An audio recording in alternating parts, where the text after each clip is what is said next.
saw her taking them out.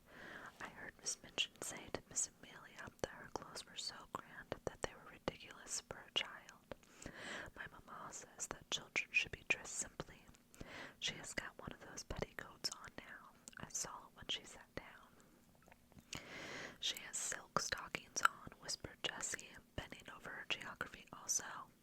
And what little feet! I never saw such little feet.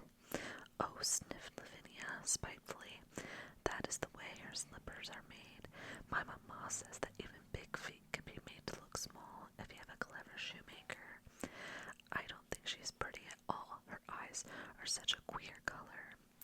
She isn't pretty as other pretty people are, said Jessie, stealing a glance across the room, but she makes me want to look at her again.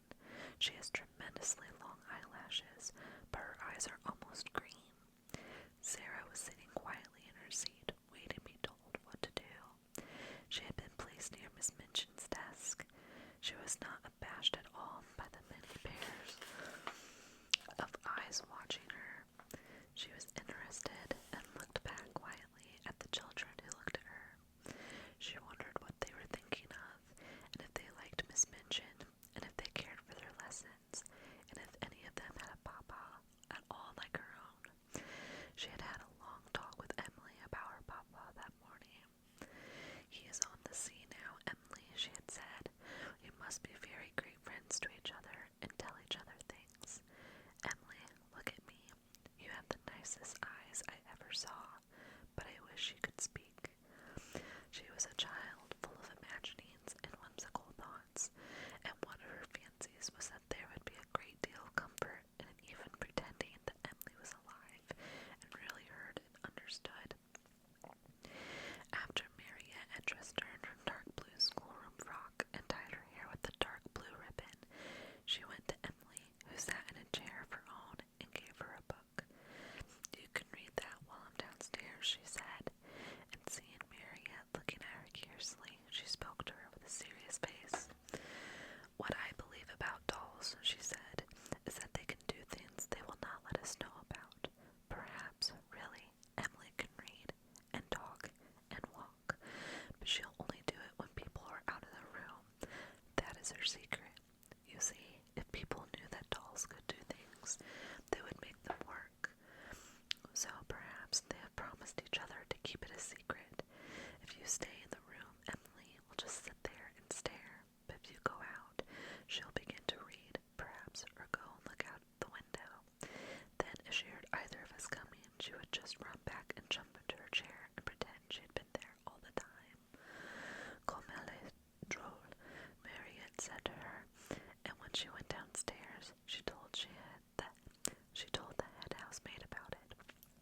But she had already begun to like this odd little girl who had such an intelligent small face and such perfect manners.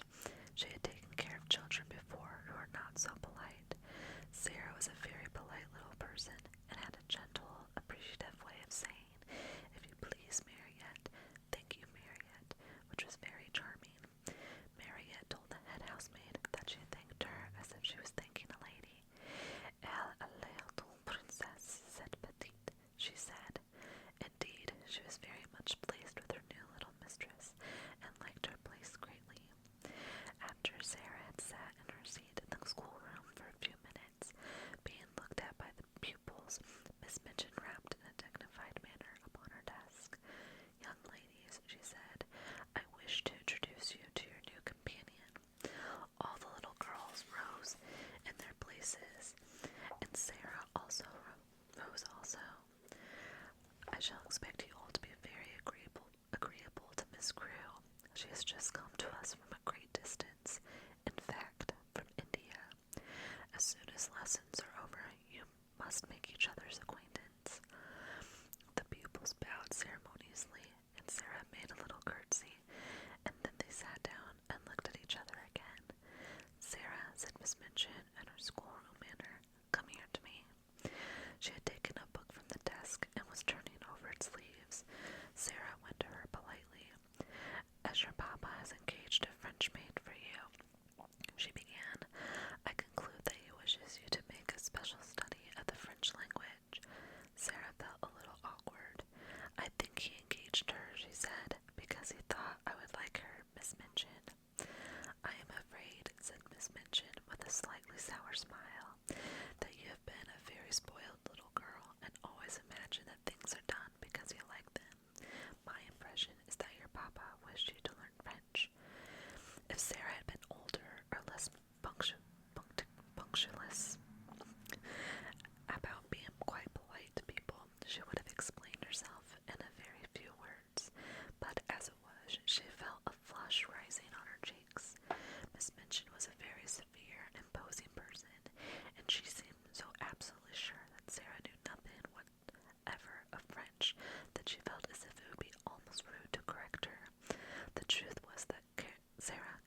to smile, and she was very determined not to be rude, but it was very odd to find herself expected to study a page which she told her that le père meant the father and la mère meant the mother. Miss Minchin glanced down at her scrutinizingly. You look rather cross, Sarah, she said. I'm sorry you do not like the idea of learning French. I'm very fond of it, answered Sarah, thinking she would try again. But you must not say but when you are told to do things, said Miss Minchin. Look at your book again. And Sarah did so, and did not smile, even when she found that la fille meant the son, and la frère meant the brother. When Monsieur Defarge comes, she thought, I can make him understand. Monsieur Defarge arrived very shortly afterward. He was a very nice, intelligent, middle-aged Frenchman, and he looked interested when his eyes fell upon Sarah, trying politely to seem absorbed in her little book of phrases. Is this a new pupil for me, madame? He said to Miss Minchin. I hope this is my great fortune. Her papa, Captain Crewe, is very anxious that she begin the language, but I am afraid she has a childish prejudice against it. She does not seem to wish to learn, said Miss Minchin. I am sorry of that, mademoiselle, he said kindly to Sarah. Perhaps when we begin to study together, I may show you that it is a charming tongue. Little Sarah rose in her seat. She was beginning to feel rather desperate, as if she were almost in disgrace. She looked up into Monsieur Defarge's face with her big green-gray eyes, and they were quite innocently appealing. She knew that he would understand as soon as she spoke. She began to explain quite simply in pretty and fluent French.